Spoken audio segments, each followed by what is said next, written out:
Bonjour à tous, je suis Christophe Stern. Et bonjour à tous, donc je suis Julien Philibert, programme manager à Software Public.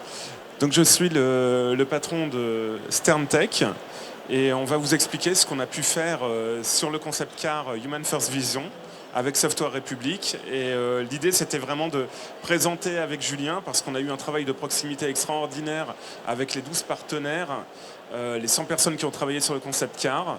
Et voilà, et au-delà des technologies individuelles, nous ce qu'on voulait faire c'était vraiment mettre en valeur cette coopération qui a super bien fonctionné, et on a carrément la preuve avec le concept car. Donc, pour vous parler rapidement un petit peu de notre approche chez Stern Tech, nous mélangeons les sciences cognitives avec de l'intelligence artificielle. Donc, je ne sais pas si vous vous reconnaissez, en haut à droite, c'est la vision de l'Homo sapiens sapiens, donc nous, de Stanley Kubrick, tel qu'il était il y a quelques dizaines de milliers d'années. On doit être au Magdalénien.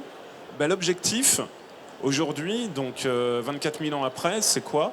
C'est toujours d'analyser l'humain et pas forcément d'analyser l'outil. Ce qu'on veut, c'est... alors évidemment, on fait des innovations, on fait des outils, mais l'outil, étymologiquement, c'est la prolongation de la main. Et ce qui est intéressant, c'est celui qui tient l'outil et celui qui fabrique l'outil. Et donc, nous, ce qu'on essaye de faire, c'est de mixer ça, parce qu'aujourd'hui, on a des techniques un petit peu plus avancées quand même qu'un morceau d'os, c'est d'arriver à mixer l'intelligence artificielle, et surtout, derrière, c'est de l'algorithmique et de la statistique un petit peu à l'ancienne, avec des modèles entraînés et des ordinateurs qui sont très puissants aujourd'hui, avec les sciences cognitives et notamment de la sociologie, de la psychologie, des neurosciences et de la linguistique.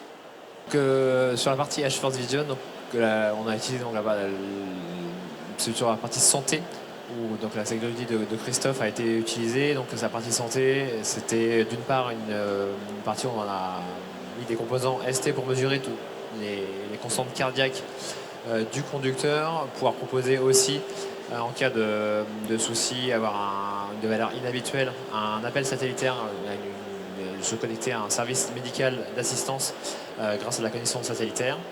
Et donc nous avons intégré la technologie Stern Tech pour une toute petite partie de ce que Christophe est capable de faire. C'est juste l'analyse de l'humeur, donc grâce à un modèle multimodal qui combine l'image au niveau de l'analyse du visage plus de ce qui est dit par le conducteur, de pouvoir déterminer dans quel état émotionnel se situe le conducteur afin de pouvoir adapter l'ambiance lumineuse à l'intérieur du véhicule. C'est vraiment toute une petite partie de ce qu'est capable de faire le logiciel de Christophe, mais ça permettait de venir intégrer dans un cas totalement concret pour l'automobile. Donc voilà, donc Christophe fait partie vraiment des 100 personnes impliquées dans le projet, des 12 partenaires qui ont permis de venir mettre dans le concept plus de 20 innovations. Voilà. Ce que je voulais rajouter, c'est que nous, alors, le slogan sur lequel on est en train de travailler, parce qu'on a une entreprise en mouvement, c'est qu'on essaye de donner un cœur aux choses. Et un cœur aux choses, ça veut dire faire en sorte que les choses, et en l'occurrence dans ce cas-là la voiture, arrivent à comprendre ce que ressent la personne, mais pas seulement les émotions. Donc comme le disait Julien, on est sur quelque chose d'un petit peu plus large chez nous. On arrive à identifier un profil psychologique beaucoup plus complet, avec les émotions telles qu'elles sont ressenties de l'intérieur, et le masque qu'on arrive à montrer. Ça nous permet de détecter que le Joker de Batman n'est pas forcément un mec sympa et que Batman n'est pas forcément un mec triste. Et également, on sait identifier les besoins, identifiés du conducteur notamment, et donc les besoins, ça va être des besoins physiologiques, des besoins de sécurité, des besoins d'affiliation, d'être avec du monde, des besoins de connaissance, de comprendre, de compréhension, et les soft skills qu'on utilise également pour arriver à assouvir ces besoins. Donc, est-ce que je vais user de persuasion? Enfin, il y en a une bonne cinquantaine de soft skills qu'on peut utiliser. Et enfin, les motivations à court terme et à long terme. Par exemple, quand on est fatigué, à court terme, on va vouloir boire un café, mais à long terme, on va vouloir dormir. Et donc, tout ça, on l'a dans notre logiciel qu'on met en vente. Nous, ça fait 3 ans qu'on travaille dessus. À la fin du mois de juin, on a un outil d'analyse des foules en temps réel. Et le principe, c'est de dire que on va essayer de voir en fonction des prochains mois, prochaines années, on verra en fonction de la timeline qui arrive, comment intégrer le modèle complet. Mais ce qui a été fait sur le concept car Human First Vision, c'est une intégration totalement professionnelle et c'est là où moi j'ai été complètement bluffé. Et quand on voit une animation de projet au quotidien hyper lourde telle qu'a pu faire Julien, parce que moi j'ai beaucoup travaillé avec Julien, moi je suis admiratif devant un garçon comme lui parce que c'est vraiment quelqu'un qui a réussi à faire travailler des grands groupes, des startups. Et ça, c'est un sujet sur lequel, honnêtement, je l'avais fait chez Saint-Gobain il y a 25 ans, et puis je l'ai refait après à la BNP. Ça marche toujours très mal, en fait.